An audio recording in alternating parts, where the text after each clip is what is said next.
लग रहा है ये नगीने कहाँ से चुन चुन कर लाए हैं। मैं जो नाम ले रहा हूँ, नाहिद हसन, हाजी यूनुस और ये मदन भैया, जानलेवा हमला समेत 10 केस हैं इन पर। मदन भैया पर 4 कोर्ट में हैं, लोनी से इनको टिकट दे दी। हाजी यूनुस 23 मुकदमे, सोचिए 23 मुकदमे, हत्या, लूट, बुलंदशहर से टिकट। नाहिद हसन सशर्त जमानत पर हैं और इन पर तो सबसे बड़ा आरोप है, इन पर तो पलायन, हिंदुओं को भगाने। ये नगीने कहाँ से चुने हैं? जब लिस्ट बना रहे थे तो क्या था दिमाग में? 80-20-20-80 क्या था? लोकतंत्र में सबको चुनाव लड़ने का अधिकार है। चुनाव आयोग की तरफ से कहीं इन लोगों पर कोई प्रतिबंध नहीं है कि ये चुनाव नहीं लड़ सकते हैं। ये सही बात है, ये लोकतंत्र में सबको अधिकार है। ये सही बात है। इन्होंने हिंदुओं को भगाया इसलिए इनाम पाया, टिकट पर कोई रोक नहीं थी इसलिए कोई टोक नहीं थी। ठीक है ना। विनोद बंसल जी जवाब दे दीजिए। सुधांशु त्रिवेदी भी जुड़ गए, लेकिन पहले मैं सईद आसिम वकार के पास जाऊंगा। साधना भारती जी कांग्रेस पार्टी से। विनोद बंसल जल्दी से। विनोद बंसल, देखिए अमन जी, बात यह है कि इनकी प्रायोरिटी सिर्फ ये है कि जो हिंदुओं का बुरा करे उसको आगे करो। और आप देखिए कि जो जिसने पलायन के लिए मजबूर किया उसी को इन्होंने इनाम दिया। अब ये सीधे सीधे चाहते हैं कि हिंदुओं का वोट नहीं चाहिए हमें। हिंदू तो हमारे लिए काल के ग्रास के बराबर हैं। हम तो उनको गोली भी मारेंगे और पलायन भी कराने को मजबूर करेंगे। ये जो है उत्तर प्रदेश की जनता अच्छी तरह समझ रही है कि किस तरह से राम जन्मभूमि के मुकदमों में भी और पूज्य संतों पर किस तरह से हमले इन्होंने करवाए और किस तरह से निर्दोष हिंदुओं की हत्याएं हुई, नसंस हत्याएं। विनोद जरा गुजरात के दंगों को मुझे बताइए ना, आखिरकार अयोध्या के अंदर पूज्य संतों के आश्रमों में से हिंदुओं को गोलियों से भूना गया। नहीं, ऐसे डिबेट होगी नहीं, ऐसे लड़ना ही नहीं है भाई। ऐसे साधना भारती जी के पास मैं जा रहा हूँ, क्योंकि कम से कम एक पहली नज़ीर कांग्रेस पार्टी ने इस मामले में पेश किए। टिकट वितरण को लेकर 40% महिलाओं को टिकट दिया।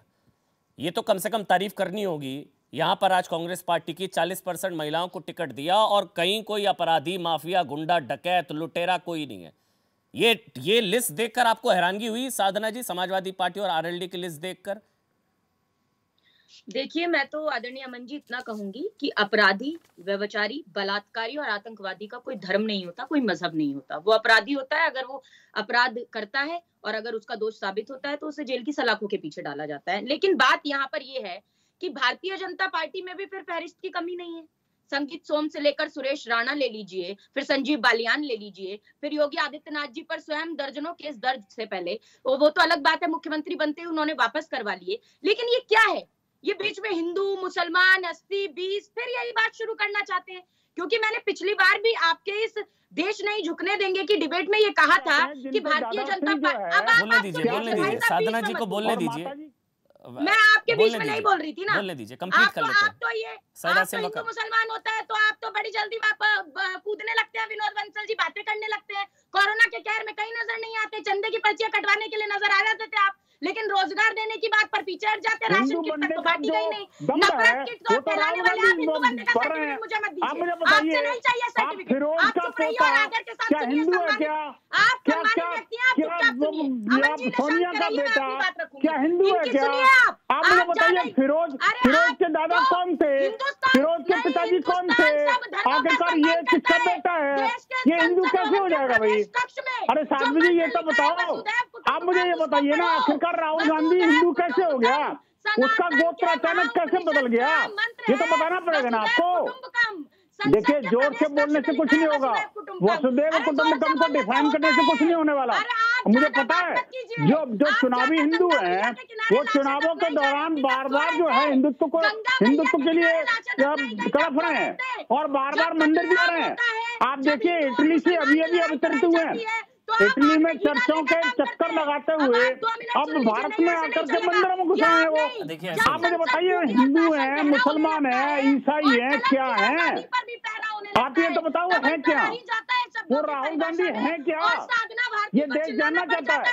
और प्रियंका जी को बोलिए, कम से कम प्रियंका जी। साधना भारती जी, एक मिनट। विनोद बंसल, साधना भारती जी, आपको टिकट पर हैरानगी हुई? समाजवादी पार्टी आरएलडी की लिस्ट, मैं इस पर सवाल पूछ रहा हूं। ये जो नाहिद हसन है, जो पलायन का मास्टरमाइंड है, इसको टिकट, हाजी यूनुस 23 मुकदमे, मदन भैया 10 केस, बड़ी लंबी लिस्ट है। जो टिकट आई है, जो लिस्ट आई है, वो समझ नहीं आ रहा। ये ऐसी लिस्ट है कि इनको कभी टिकट नहीं मिलनी चाहिए, लेकिन वो एक्चुअल लिस्ट है। तो आपको हैरानगी हुई? गलत है लिस्ट? क्योंकि आपने तो नजर पेश करी है कांग्रेस पार्टी ने। नहीं, देखिए कांग्रेस की नजीर पेश है। कांग्रेस 40 की शक्ति के साथ आगे बढ़कर लड़ रही है।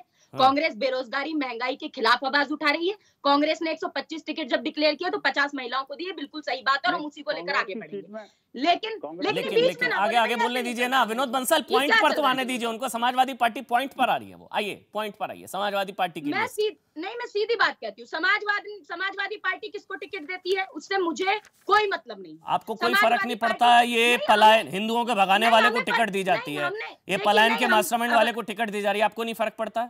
भारती जी, अमन जी अपनी बात खत्म करूंगी, प्लीज मेरी बात पूरी हो जाने दीजिए।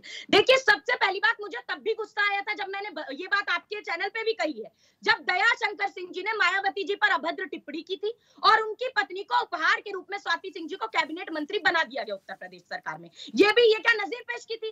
तब भी गुस्सा आया था जब कुलदीप सेंगर के दोस्त को जिला पंचायत अध्यक्ष का चुनाव में टिकट दिया गया, जो कि उन्नाव पीड़िता के पिता की हत्या का मुख्य आरोपी है। आया था गुस्सा, और मैं तो कह रही हूँ ये जनता अब तय करेगी। अगर इस तरह के देखिए जनता ये भी तय करेगी, सही बात है, जनता तो ये भी तय करेगी। आपका लग रहा है अखिलेश जी के साथ थोड़ा गुप्त गठबंधन है, कुछ बी टीम की तरह। आप एक शब्द नहीं बोल रही है उनके खिलाफ, पूरा देश देख रहा है ये लिस्ट जो आई है। आज हर कोई हैरान है इस लिस्ट को देखकर, लेकिन आपके मुंह से एक शब्द नहीं निकल रहा है इस लिस्ट के खिलाफ कि हाँ भाई गलत टिकट दिया गया नाहिद हसन को, हाजी यूनुस को गलत टिकट दिया गया, मदन भैया को गलत टिकट दिया गया। अपराधी है तो जेल की सलाखों के पीछे होगा, मैं तो सीधी बात कहती हूँ। लेकिन इसे हिंदू मुसलमान में मत बांटिए। हिंदुस्तान में मंदिर में दाना चुपकर चिड़िया मस्जिद में पानी पीती है, तो भगाया हिंदू मुसलमान सीती है। एक वो रफीदा जो महफिल रघुपति राघव गाता था और प्रेमचंद बच्चों को ईद सुनाता था, कभी हिंदुओं को हो रहा है, हिंदुओं को हिंदू क्यों नहीं कहेगा?